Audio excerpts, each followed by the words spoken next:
So right now, I'm gonna cook a baked salmon here in EOC electric oil skillet of salad master 12 inches. So first, I put a little bit olive oil on the bottom, then followed by onions, ginger, and garlic also, and including the garlic clove skin. I include it so it's gonna be smell so nice. And then I add oregano on it, also on the bottom, oregano. And then these cherry tomatoes, and I'm gonna add also more tomatoes here. So it doesn't burn on the bottom. So this is another like experiment of cooking. Then I'm gonna add black pepper.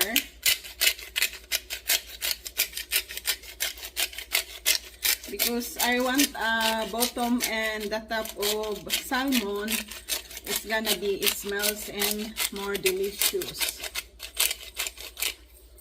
And of course, I'm gonna add a little bit salt to have a salt taste.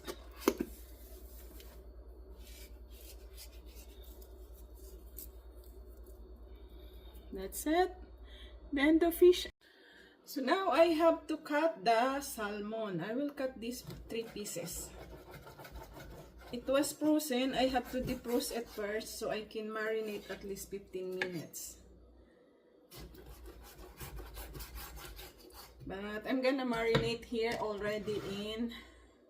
So I'm just gonna put in there this plain salmon here on the top of the ingredients I put.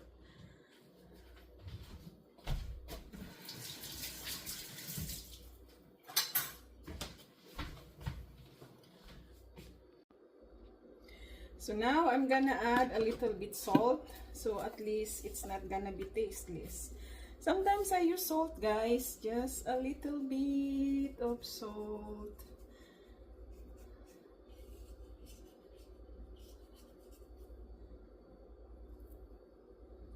Yeah, that's it. And then I'm gonna add the black pepper. So it can be marinated.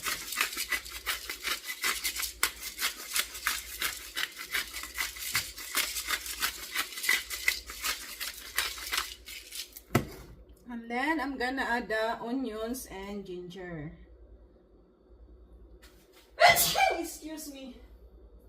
Yeah, it makes my nose sneeze. It makes me sneeze the black pepper.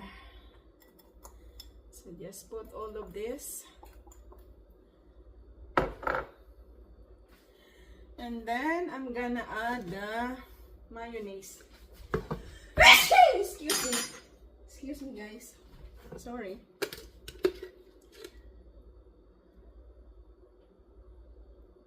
Oh, this goes down. Bad. I'm just gonna have a little bit mayonnaise so it doesn't matter.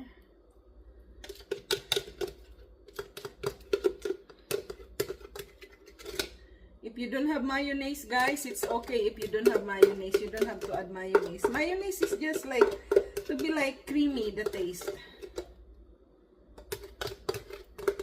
Now I finished the mayonnaise because it's been like a couple months this mayonnaise. So yeah, just a little bit. If you want more mayonnaise, you can add more mayonnaise, but if you don't have mayonnaise, it's okay. And then now, I'm gonna add the tomatoes again. I like a lot of tomatoes, guys. So I use a lot of cherry tomatoes and then the 2 big tomatoes because it's gonna be more delicious when you put a lot of tomatoes on your baked salmon. I'm cutting the green onions because I wanna put this on the top as garnish.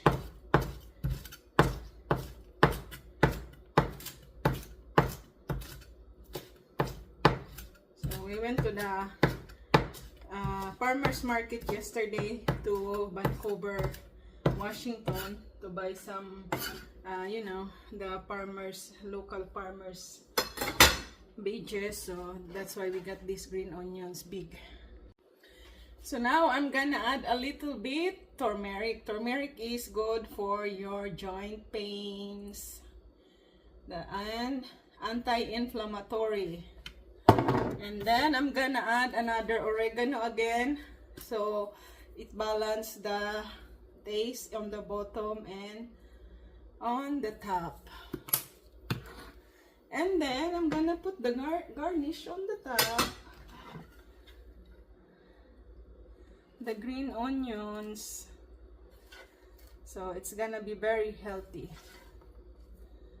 Complete ingredients, complete herbs on my, and then of course put the lid and set the timer on your probe. This is probe 375 degrees Fahrenheit for baking the, and it's just gonna take 8 minutes to 10 minutes for baking the salmon.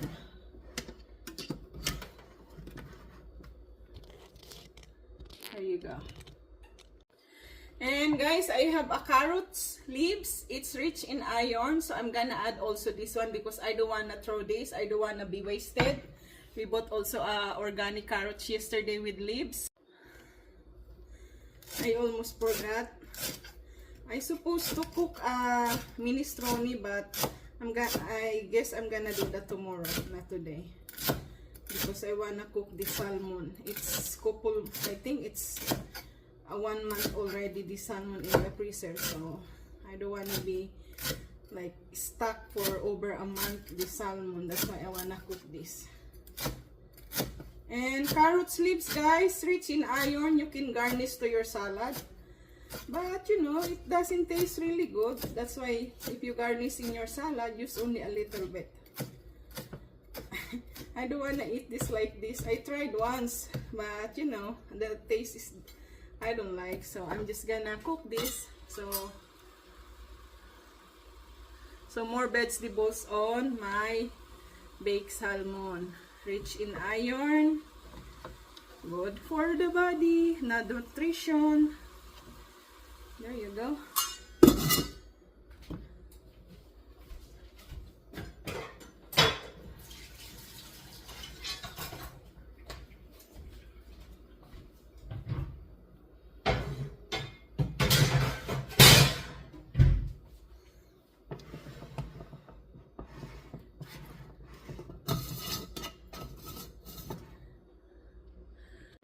So when it's click, this Bepo bulb, we call it Bepo bulb, brain of our cookware salad master, I have to turn it low, or it's fine because I'm just gonna cook this 8 to 10 minutes. Check out the fish that I'm cooking the salmon.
Oregano, turmeric, ginger, it's removed the langsa or the ocean smells or taste.